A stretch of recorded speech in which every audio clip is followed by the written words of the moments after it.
Bismillahirrahmanirrahim. Kisah Ummu Aiman di Rauha. Wanita yang satu ini bernama Barkah, putri dari Sa'labah berkebangsaan Habsyi atau Ethiopia. Awalnya ia adalah budak milik Abdullah bin Abdul Muthalib, yakni ayah Nabi Muhammad SAW, yang kemudian diwariskan kepada putranya, yakni Nabi Muhammad SAW itu sendiri setelah ayah beliau wafat. Selain budak, Nabi juga mewarisi 5 unta jantan dan beberapa kambing. Setelah itu, Nabi Muhammad SAW diasuh dan disusui oleh Ummu Aiman, tokoh yang kita bicarakan saat ini, sampai ia menginjak usia dewasa. Karena itulah Nabi Muhammad SAW memanggil Ummu Aiman dengan panggilan ibunda, atau secara bahasa Arab dikenal dengan Ummi Ba'da Ummi, ibuku setelah ibuku. Jika melihat Ummu Aiman, beliau bersabda, "Ini adalah sisa anggota keluargaku." Sebagaimana kita ketahui, ayah Nabi wafat ketika Nabi masih dalam kandungan, dan ibu Nabi juga wafat ketika Nabi masih dalam usia yang sangat kecil. Setelah menikah dengan Khadijah, Nabi Muhammad SAW memerdekakan Ummu Aiman. Lalu ia dinikahi oleh Ubaid bin Al-Harith dari suku Khazraj. Dari pernikahannya dengan Ubaid, Ummu Aiman dikaruniai oleh seorang anak laki-laki yang diberi nama Aiman, yang sangat berjasa terhadap perkembangan Islam dan gugur dalam peperangan melawan pasukan Quraisy sebagai seorang syahid. Tidak lama kemudian Ubaid, ayahnya juga menyusul gugur. Ummu Aiman menjalani kehidupan sehari-harinya sebatang kara. Karena itu Nabi Muhammad SAW sering bermain ke rumah Ummu Aiman dan sering menghiburnya. Beliau juga memberikan kabar gembira kepadanya bahwa ia akan memperoleh kedudukan mulia di surga kelak di akhirat. Mendengar kabar gembira tersebut, Zaid bin Haritsah berniat meminang Ummu Aiman. Karena Ummu Aiman juga tak keberatan untuk menerima pinangan Zaid, maka Nabi segera menikahkannya dengan Zaid, yang kemudian melahirkan seorang bayi laki-laki bernama Usama bin Zaid. Nabi Muhammad SAW memperlakukan Ummu Aiman layaknya ibu sendiri. Sesekali beliau bercanda dengannya. Suatu hari Ummu Aiman datang ke rumah Nabi dan meminta untuk dinaikkan ke atas unta. "Rasulullah, bawalah aku," seru Ummu Aiman. Nabi menjawab sambil bercanda, "Aku akan menaikkanmu di atas punggung anak unta itu."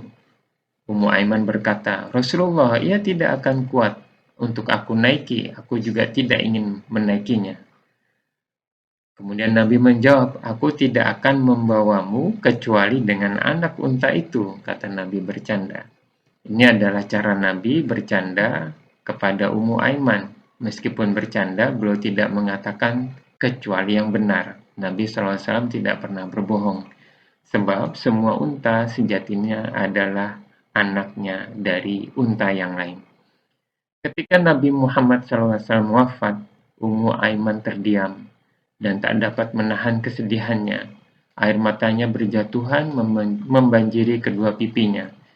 Ia lalu memuji Nabi dengan melantunkan sebuah syair. Setelah Rasulullah wafat, kebiasaan beliau mengunjungi Ummu Aiman semasa hidupnya diteruskan oleh Abu Bakar. Sesekali ia mengajak Umar untuk menemaninya. Suatu hari ketika berkunjung ke rumah Ummu Aiman, Abu Bakar dan Umar mendengar Ummu Aiman sedang menangis. Maka mereka segera masuk ke dalam rumah dan bertanya mengenai keadaannya. Tapi karena melihat Ummu Aiman terus-menerus menangis, mereka tidak berkata-kata banyak. Mereka bertanya, "Ummu Aiman, apa yang membuat Anda menangis? Sesungguhnya segala yang ada di sisi Allah lebih baik bagi Rasulullah." Ummu Aiman menjawab, "Saya menangis bukan karena tidak tahu bahwa segala yang ada di sisi Allah itu lebih baik bagi Rasulnya. Tetapi saya menangis karena wahyu telah terputus dari langit karena wafatnya Muhammad SAW, katanya. Kata-kata Ummu Aiman membuat Abu Bakar dan Umar pun turut hanyut dalam kesedihan, sehingga tak terasa air mata mereka berjatuhan karena teringat sosok Nabi Muhammad SAW, sahabat sekaligus Nabi dan manusia yang paling mulia. Ummu Aiman termasuk salah satu pahlawan wanita yang aktif menyebarkan Islam. Ketika terjadi Perang Uhud, yakni perang kedua kaum muslimin, ia ditugaskan sebagai penyuplai minuman dan mengobati tentara yang terluka. Kegiatan dakwahnya menyebabkan dia harus mendapatkan teror siksaan dari orang-orang Quraisy. Ketika teror itu sudah sampai puncaknya, ia diizinkan Rasulullah SAW ke Habsyah, hijrah ke Habsyah. Pada saat hijrah ke Madinah, Ummu Aiman berjalan tanpa membawa bekal satupun. Ketika sampai di Rauha, tempat saat matahari terbenam, ia merasa kehausan. Tiba-tiba ia mendengar gemerisik yang cukup keras di atas kepalanya. Ummu Aiman kemudian mengangkat kepalanya, dan ia melihat ada timba yang menjulur dari langit dengan tali timba berwarna putih. Ia menarik timba itu, lalu memegangnya. Kemudian meminumnya sampai rasa hausnya hilang. Setelah meminum air itu, Ummu Aiman sama sekali tidak merasakan haus lagi.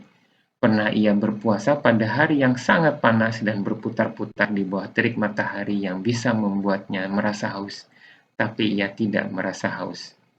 Demikian diceritakan oleh Al-Baihaqi di dalam Dalail An-Nubuwah wa Ma'rifatu Ahwali Sohib Asy-Syariah. Demikian cerita tentang Ummu Aiman, orang yang termasuk berjasa di dalam kehidupan Nabi, dan dia mendapatkan karomah dari Allah Subhanahu wa Ta'ala pada peristiwa yang tadi sudah kita dengarkan bersama-sama. Wallahu a'lam bishawab. Assalamualaikum warahmatullahi wabarakatuh.